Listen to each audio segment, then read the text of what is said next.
Hello everybody, my name is Dr. Catherine Masitsa. I'm the director at the Samantha's Wedding Business Academy.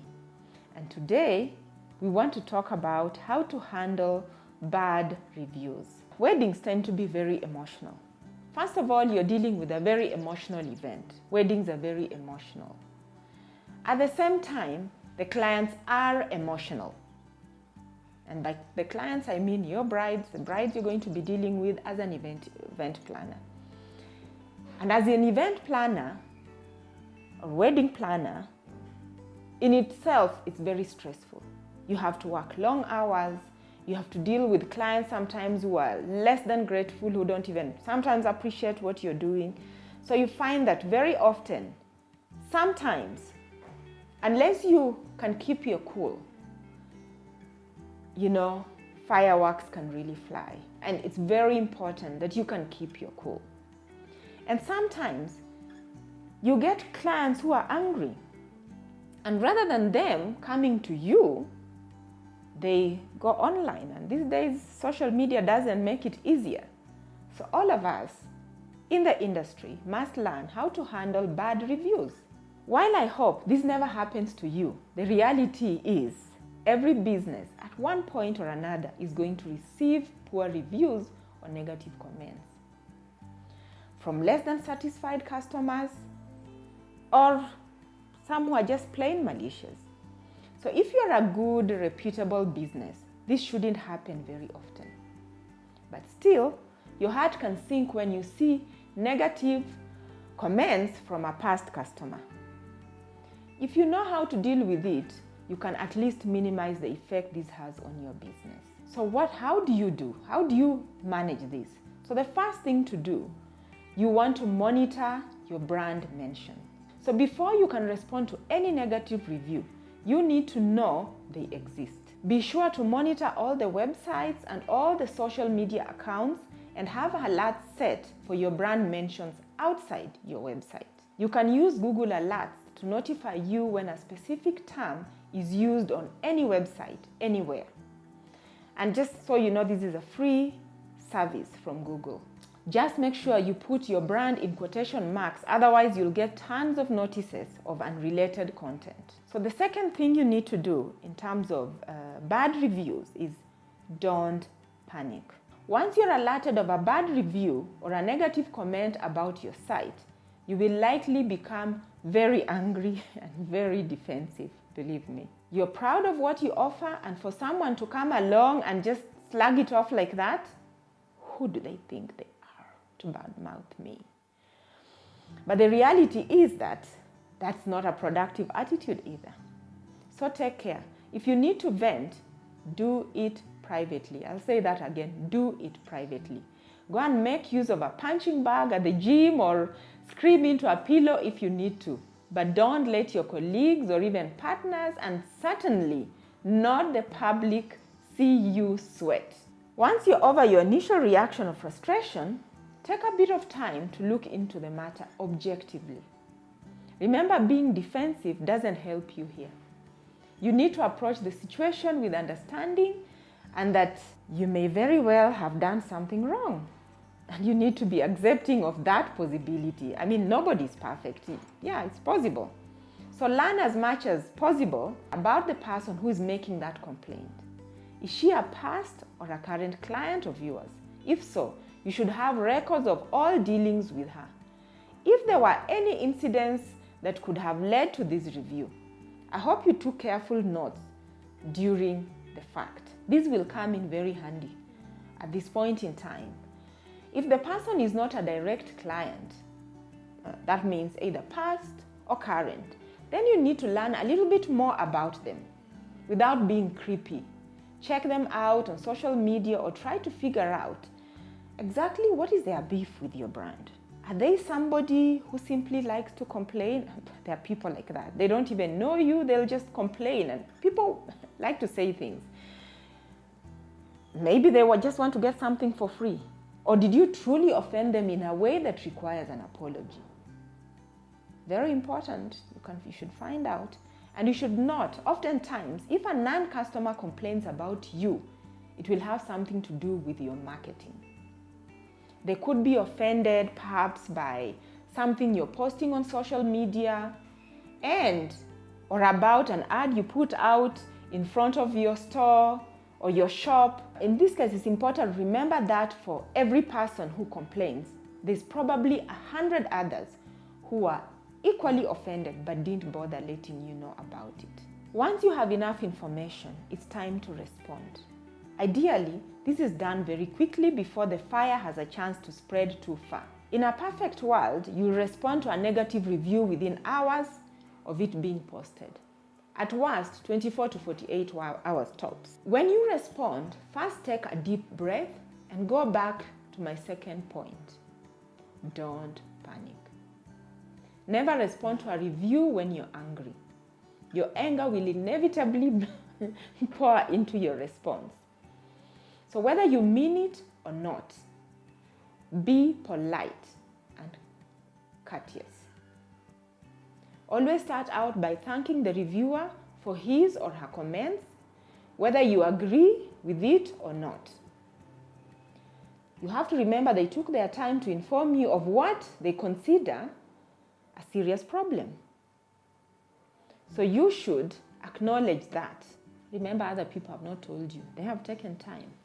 You need to acknowledge it. How you structure the rest of your response depends on whether it's a legitimate complaint or not. But either way, be professional, but be authentic. There's nothing worse than a corporate boilerplate rehearsal response to negativity these days. People see right through them. So take time to write something from the heart and be sincere. And trust me, people can tell the difference. I know better. People really, truly can tell the difference. If it was an honest and a fair review, acknowledge it and explain how you plan on taking the necessary actions to remedy the situation. You also need to apologize directly to the reviewer, and if there's anything you can do to help them, further offer that as well. Your goal here should be to turn this complainer into an advocate of your brand through exceptional customer service. You don't have to shell out money. Many people think the best way to shut a complainer is to offer them a refund. While this is true and likely the easiest method, it's not always the best tactic because it doesn't show that you truly care. Instead, try offering the customer a sincere explanation and perhaps a revisit once the issue has been resolved. For example, you need to offer time. Say a client took your social media account and complained that as a makeup artist, you didn't listen to what they wanted out of a makeup trial. You agree that the client left looking disappointed, but during the trial, she didn't really speak about what she wanted. So your response should be something like this. Hi, then you put the name of the client. Thank you so much for your feedback. I am terribly sorry that you didn't like your makeup after your trial run. I always strive to give people what they want, but unfortunately, sometimes I can't get carried away, especially if the client doesn't explicitly mention what she likes or doesn't like about my work. While I thought your makeup looked amazing, I didn't notice that you weren't thrilled when you left my studio, and I should have tried a little harder to get critique from you. I really do care, and I hope that all clients leave my studio happy. I'd love to have you come back in for another trial, my treat, and I'll do my best to ask for your feedback throughout the process. I hope we can work together to get you that perfect makeup look this time round. Please let me know if you'd be willing to give me another chance. Either way, thank you for reminding me that just because a client doesn't say anything negative doesn't mean they love my work. I promise I'll do a better job at getting honest feedback from my clients, good and bad. Now, imagine if you just happen to see this complaint on another makeup artist's social media account, along with this reply. Would the makeup artist come off as sincere and caring after reading this thread? Would you be more likely to check out their services on your own? If this is the case, then it's a good response. If the review was unfounded, so what do you do if the review was unfounded? Because sometimes clients will make a negative review out of frustration, or even though they have no basis for accusation. This can happen especially if there are additional fees for the services you provided, or if something unexpected took place that was beyond your control. Even if you don't agree with the negative review, you must still remember the key elements discussed above. Don't remember them? Let me refresh your memory. Again, don't panic. Never respond when you're angry. Be polite and courteous. Be professional but authentic. And here is where things differ. If you received an unfair negative review, you are allowed to tell your side of the story. Apologize to the client for his or her reaction, but don't apologize for your actions if you did nothing wrong. Instead, address it in a cordial but firm way. So here is another example. Say you're an event planner and a client is unhappy about a surcharge that appeared on her final invoice because she changed her mind last minute on the caterer, for instance. This is a fee that you both agreed to in writing. You have an email trail to prove. Your response could be something like, "Hi client, and thank you for your feedback. I'm very sorry you are unhappy at the caterer's surcharge. As you recall, when you decided to change caterers only a few weeks before the event, I explained that there would be 2 additional fees. One, to cancel the original caterers last minute, and another to rush a new caterer into meeting your deadline. You agreed to these additional fees by an email conversation between the two of us. I am happy to send you a transcript of this email conversation if you do not have it on file. As you know, we always strive to keep our clients in the loop on exactly what's going on within their events, including the fees that their decisions incur. While we are highly flexible and strive to give you exactly the event you want, we also do explain that occasionally there are additional fees that come with our clients' decisions. So when such situations occur, we do our best to get you the best price and inform you fully of all the fees before we get your go-ahead. This is exactly the procedure we followed in this case.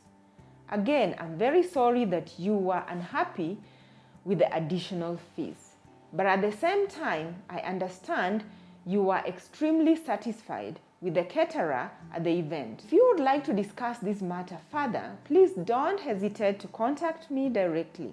I am always happy to hear from you and will make myself available to explain the details. In the case above, notice how the event planner was able to tell her side of the story, not be insulting to the customer, but stick to her guns that she did nothing wrong. Again, put yourself in an objective position. If you came upon this review on an event planning website that read the response, would it seem like the event planner handled the situation with grace and decorum? Would you feel like she was in the right? Again, if the answer is yes, then it's a good response.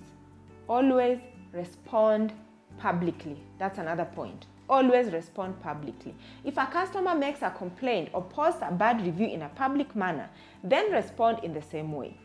Don't resort to a generic, "Thank you for your feedback. We have replied to you privately to discuss the situation." That type of response doesn't benefit you one bit. It comes to others who might read the review. At the same time, be mindful of privacy concerns. Never give out a customer's private information when responding to a review, and try to avoid giving specifics, such as the exact amount they paid, names of the third parties, etc. If a reviewer starts a war, whether they are in the right or not, there are some nuts out there who just want attention. It's true, people just want attention. If the client continues to harass you, once you've responded and dealt with the situation, then it's time to take further action. You can warn them that their behavior is unacceptable and you need to And if you need to, you can get a lawyer involved. 99% of the time, it will never experience this time of negativity. But if you do, just remember, the absolute worst thing you can do is to get into a fight with a client over a bad review. Regardless of how much the person grinds your gears, always remain polite, courteous, and objective. Trust me, I'm doing you a favor. So, have you ever had to deal with a bad review from a client? How did you deal with it? Let us know in the comments below.